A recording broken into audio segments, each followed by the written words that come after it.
ओम जगदाधार ओम जगदाधार सर्वदेष्टान धात्री नमः सर्वदेष्टान धात्रे नमः। ओम जगदाधार ओम जगदाधार सर्वदेष्टान धात्री नमः सर्वदेष्टान धात्रे नमः। ओम जगदाधार ओम जगदाधार सर्वदेष्टान धात्री नमः सर्वदेष्टान धात्रे नमः। सच्चिदानंद भगवान भगवान की जय, सत्य सनातन धर्म की जय, सद्गुरुदेव भगवान की जय। अष्टावक्र गीता पहला प्रकरण 10वां श्लोक। यत्रं विश्वम इदं भाति कल्पितं रज्जु सर्ववत् आनंद परमानंदः सबोध त्वं सुखम च। जिसमें ये संसार कल्पित है रज्जु सर्प की भांति। जैसे रस्सी में सांप भासित होता है तैसे ही आत्मा में ये संसार भासित हो रहा है नहीं।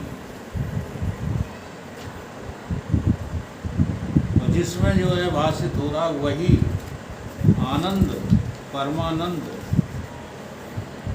ज्ञान स्वरूप तुम हो, ऐसा जान करके संसार में सुख रूप होके विचरो। ये कह रहे हैं जनक से गुरु महाराज। जैसे रस्सी में सांप होता नहीं है, जब जो है तुमने नहीं देखा था तब भी रस्सी में सांप नहीं था, तुम्हें दिखाई दे गया तब भी नहीं है, और दिखाई देना बंद हो जाए तब भी नहीं। 3 कालों में रस्सी में सांप है ही नहीं। इसको कहते हैं रस्सी में सांप का भासना।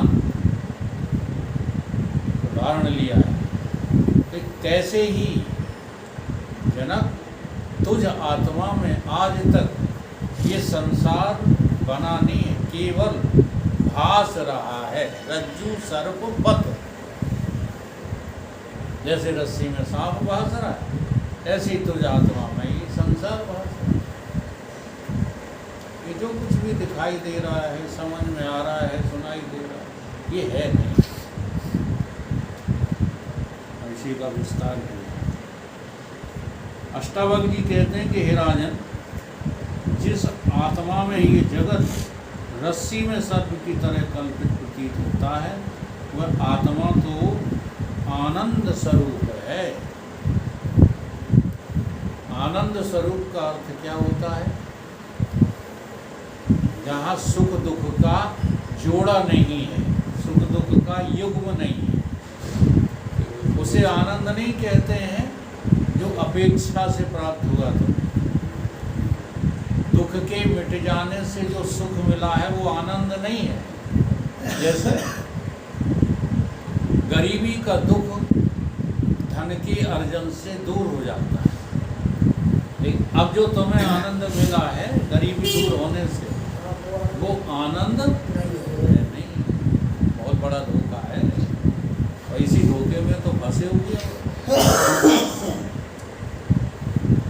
वो आनंद नहीं, केवल तुम्हें भ्रांति हो गई है आनंद।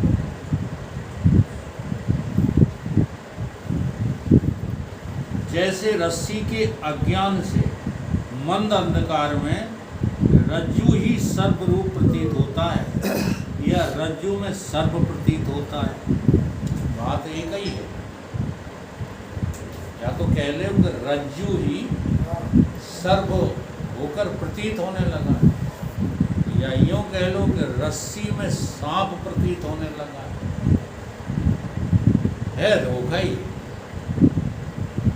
या तो कह लो आत्मा ही संसार दिखने लगी, और या यूँ कह लो कि आत्मा में संसार कल्पना से दिखाई दे रहा।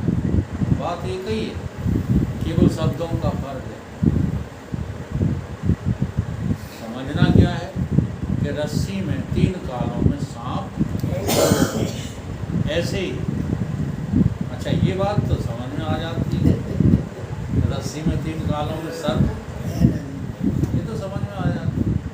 आत्मा में 3 कालों में संसार और शरीर है ही नहीं, ये समझ में आ गई।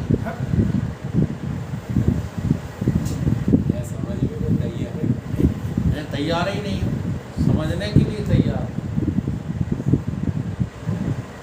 कहते ये तो पागलों का जो है विषय है।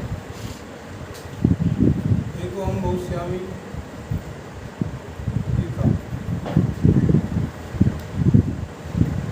बहुत है ही नहीं, एक हम ही, यह है इसका अर्थ। एको हम बहुत स्वामी का। तुम्हें अर्थ क्या सिखा दिया गया? बहुत जो एक था वो बहुत हो गया है। क्या उसने कल्पना की कि मैं एक हूँ, बहुत हो गया। हाँ, ऐसा कर तो तुम बुद्धू हो। पानी जो है वो बहुत लहरें हो गया है। बोलो, जल जो है वो बहुत लहरें हो गया है। आज तक जल में लहर हुई ही नहीं, केवल तुम्हें धोखा है। किसी को महाराज जी ने लिखा है, बहुत सुनाया करो। लहर जल से ही बनी है और बुद्ध भी बेचारा, नाश किंचित नहीं होता, जल ही हुआ है सारे का सारा। डूब करके भी तो बुल्ला जल ही होने जा रहा है। आँख खोलो देख लो कण तुम अपनी जो है बुद्धि को चाहे जितना तरकीला बनाओ, ये को हम रहस्य है नहीं, पंडितों ने तुम्हारा सा चौपट कर दिया। ये को हम बहुत स्वामी का तो वो नहीं है जो पंडितों ने सिखाया है। एक ही है, बहुत धोखा है, ये अर्थ है। ये को हम द्वितीय नास्ति, दूसरा कोई है ही नहीं। बहुत स्वामी हमें अच्छा लगता है ना, एक है आत्मा लेकिन बहुत हो गया, इसलिए हमें प्रेम, इसलिए हमें मोह है, बेवकूफ। मोह इस कारण से है कि तुम अपने को आज तक जान नहीं पाते, इसलिए मोह है। नहीं, मोह का कोई प्रश्न ही पैदा नहीं।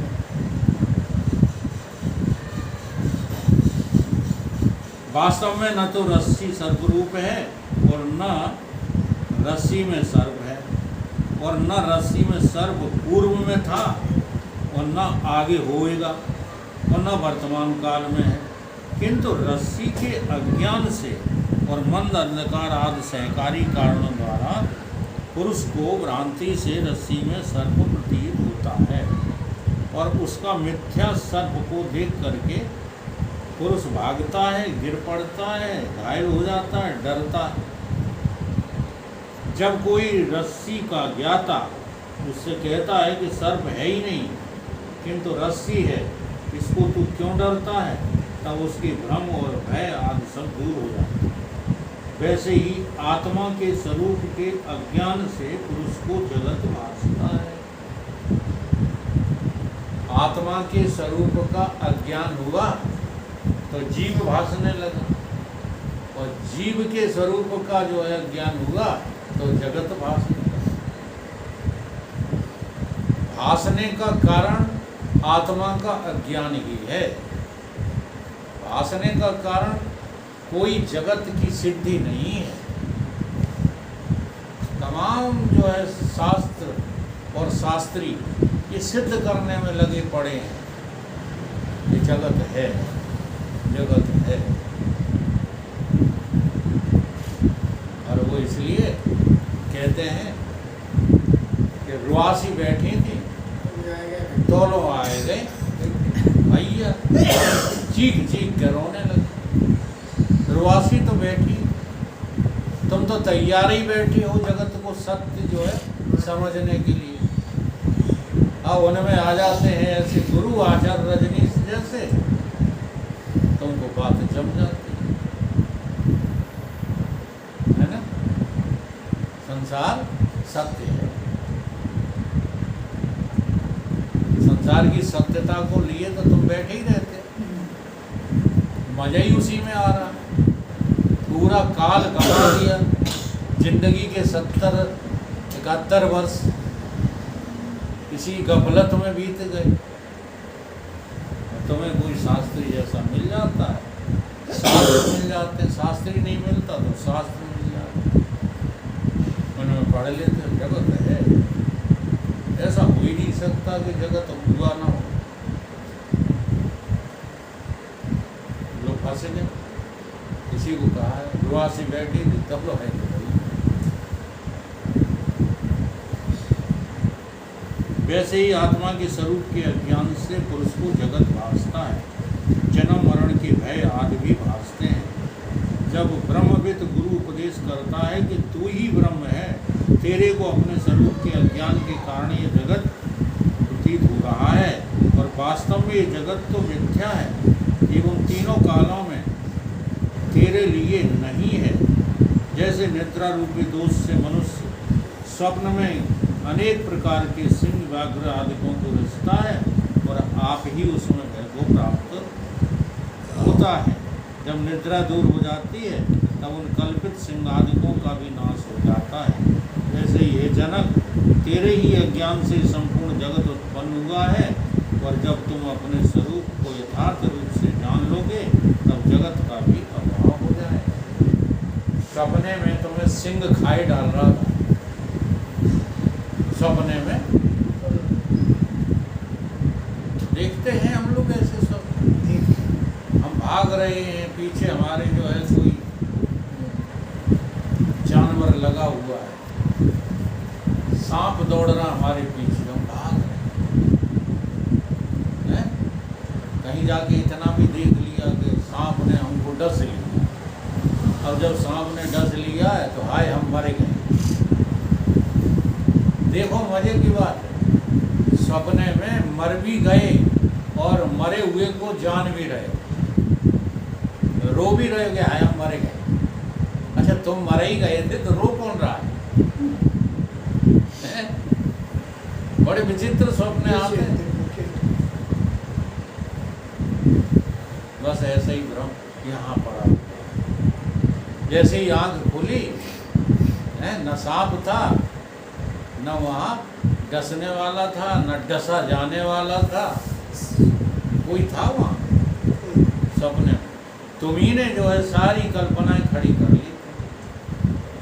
ऐसे ही ये जगत भी स्वप्नबद्ध है। ये बात समझ में क्यों नहीं आती है?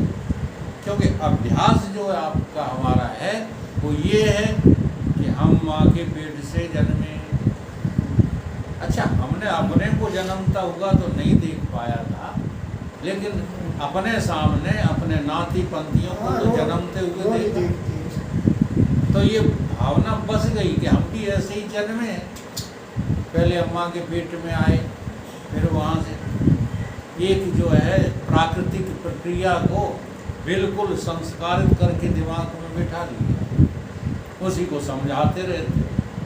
हमारी उत्पत्ति हुई अमीबा से, फलाने से, ढीके से, सबसे पहले सृष्टि आकाश से बनी, फलाने से बनी, कुछ नहीं। वेदांत सच्ची बात बोलता है कि आज तक संसार जन्मा ही नहीं। एक तुम्हारी केवल जो है भूल है जो तुमने संसार खड़ा कर। अपनी भूल को सतगुरुदेव की शरण में जाकर के सुधार। बात ये तभी पल्ले पड़ेगी जब सतगुरु की आज्ञा से तुम चलो। सतगुरु का मिलना नहीं हंसी खेल नहीं है। सतगुरु होंगे सामने, लेकिन तुम्हें लगेंगे गुरु घंटा। और कभी कभी शिष्य पवित्र होगा तो सतगुरु मिल जाएंगे ढोंगी। अरे शिष्य धन शोक न हरई, ते गुरु घोर नरक में। तो गुरु घंटाल मिल जाएंगे तो काम बिगड़ जाएगा। बहुत पवित्र लोगों के काम बिगड़ गए। हमारे कोट गांव में बनावट, एक पवित्र आत्मा ने जन्म लिया। मिलिट्री में थे वो, नाम हम बाद में बताएंगे तो आप लोग जानेंगे। मिलिट्री से उन्होंने नौकरी छोड़ करके छुट्टी आए थे, मन में करके कि अब हम जाएंगे नहीं वापस और संन्यास धारण कर लेंगे। तो एक पूर्णानंद जी नाम के संत थे, बहुत भक्कड़ संत थे, जिला सीतापुर। उनका वहाँ ननिहाल था जहाँ हमारी ससुराल। गए स्वामी जी से कहा, स्वामी जी ने कहा पहले शांत हो जा, बैठो, इतनी दूर से आए हो, थोड़ा आराम कर लो, बाद में बात करेंगे। तो रोटी दे दी खाने के लिए, और जैसे संत जो है एग्ज़ाम लेते हैं, और जैसी रोटी उन्हें दी खाने को, तो उन्हें जैसे धर नहीं बड़े आराम से, उनको और तोड़ने लगे तो बन रहा आया तो रोटी सब्जी सब छीन के लिए। अब स्वामी जी क्या कहते हैं, बेवकूफ़ कहेंगे, अपनी रोटी बचा नहीं पाया है, संन्यास तू बचा पाएगा? नहीं आई समझ लो, पहले नौकरी पूरी करो जाए, तो जब नौकरी पूरी हो जाए उसके बाद मेरे पास आ, तब हम बात करेंगे तुमसे संन्यास की। तो जब तक उनकी नौकरी पूरी हुई तब तक गुरु जी पूर्णानंद जी जो शरीर शांत हो गया।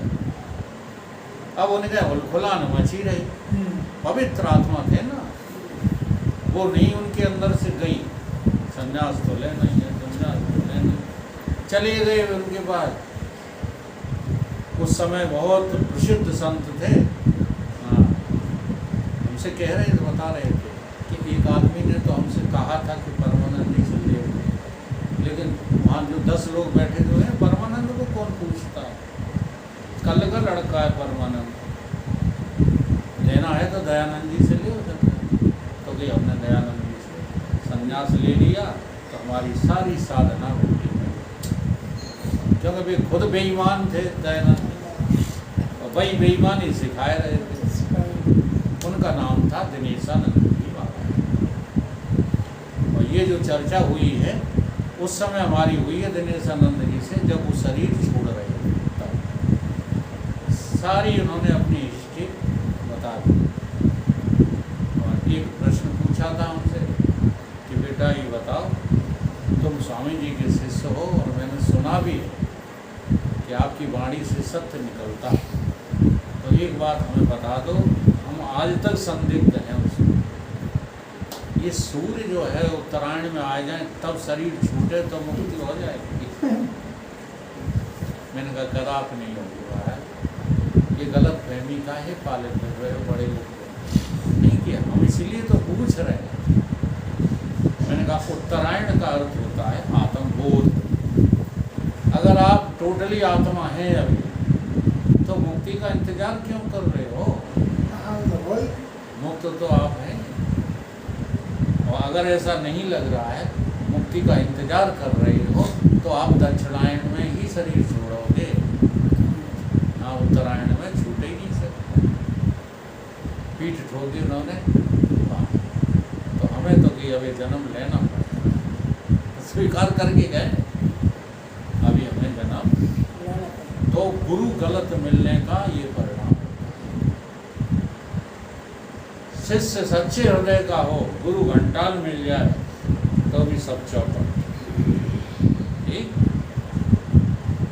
गुरु अच्छे हों और शिष्य जो है पवित्र ना हो, बेवकूफ़ बनाता रहे गुरु को, तब भी चौपट। तो शिष्य को शुद्ध अंतःकरण वाला होना चाहिए और गुरु को पूर्ण बोध प्राप्त होना चाहिए, तब काम बनता है। और उसी को कहा गया है शिष्य गुरु का संबंध। ऐसे ही हे भगवान, यदि आत्मज्ञान से अज्ञान और अज्ञान के कार्य रूप जगत का नाश हो जाता है, तब तो अब तक जगत न बना रहता। देखो बहुत इम्पोर्टेंट प्रश्न है। जनक जी ने कहा कि गुरुदेव, आत्मज्ञान से अज्ञान दूर हो जाता तो ये जगत तो अज्ञान का कार्य है। जगत किससे बना? का कारण क्या है?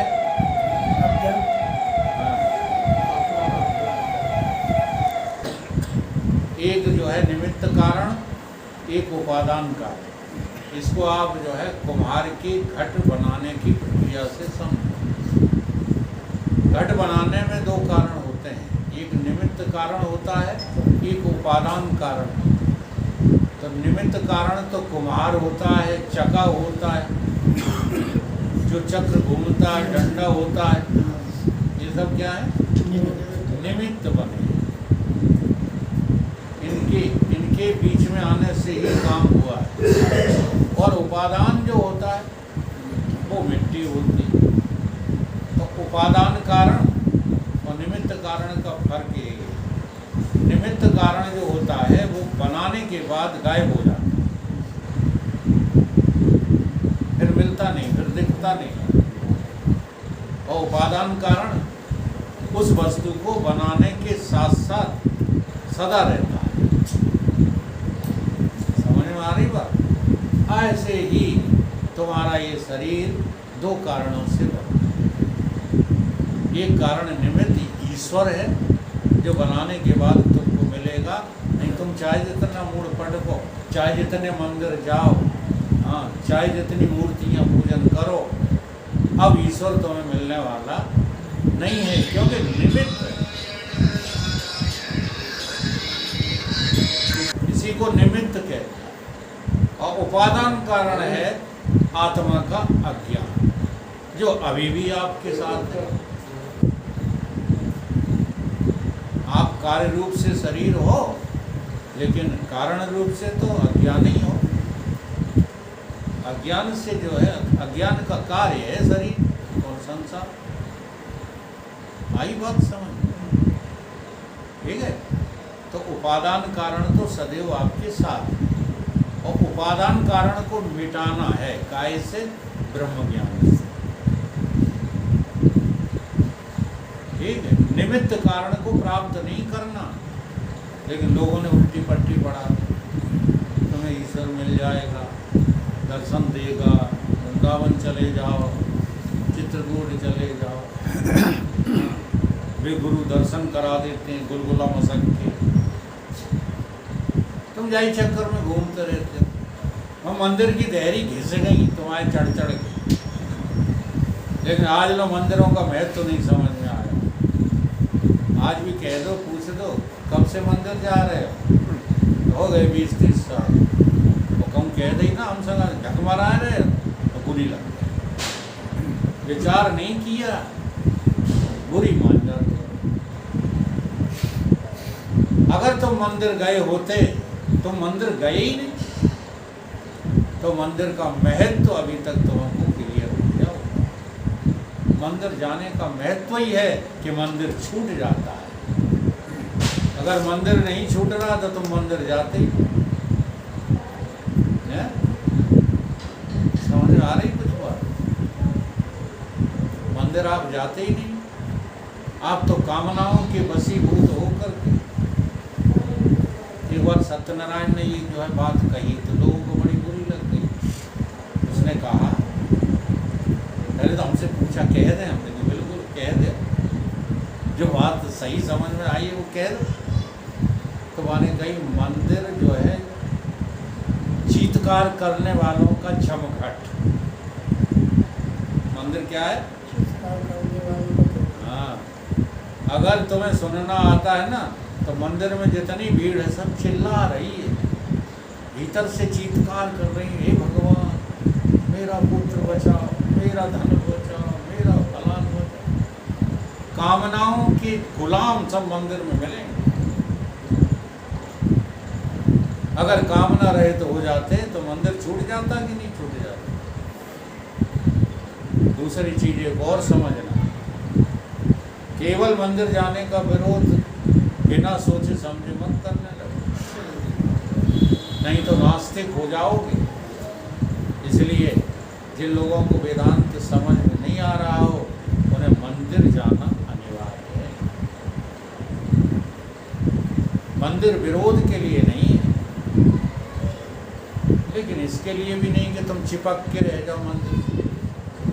मंदिर तुम्हें सिखा रहे हैं, आत्मज्ञान की ओर बढ़ा रहे हैं। तो ये बात है